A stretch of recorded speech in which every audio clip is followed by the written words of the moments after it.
A White House official tells CBS News that President Biden is not considering firing Defense Secretary Lloyd Austin after he failed to disclose his visit to the hospital, including a stay in the intensive care unit, to the administration.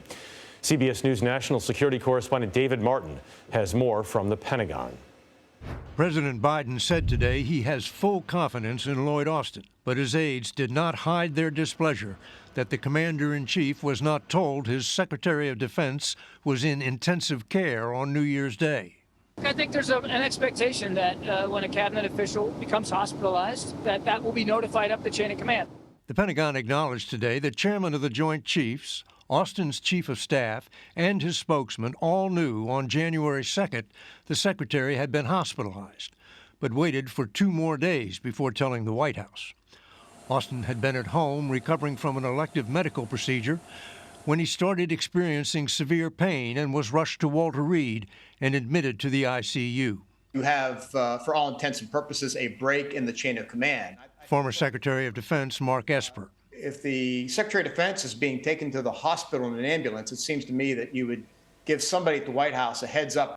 Authority was transferred to the Deputy Secretary of Defense, but again, no one told the White House. With Austin still in the ICU, a U.S. drone carried out a strike approved by the president 3 days earlier. Only then did Austin's chief of staff finally notify the White House of his condition. Another day went by before Congress and the public were told. Republican Senator Roger Wicker sits on the Armed Services Committee. When the chain of command is altered in this way over decisions that are really, really very significant, the Congress has to be notified.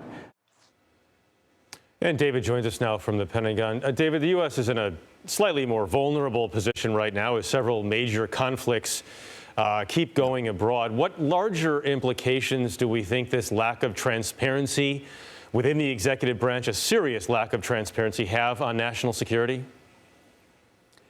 The chain of command is designed to go straight from the president to the Secretary of Defense to the commanders in the field. And the chain of command is absolutely all important when it comes to military operations. It's designed to be simple, it's designed to be straight, and we saw this past week that it can break down. The last time the president talked to the Secretary of Defense before he went into the hospital was on January 1st, and he approved an operation for a drone strike against the leader of an Iranian-backed militia in Baghdad. Nobody told the president that a short time after that phone call, Austin had to be rushed to the hospital and admitted to the intensive care unit.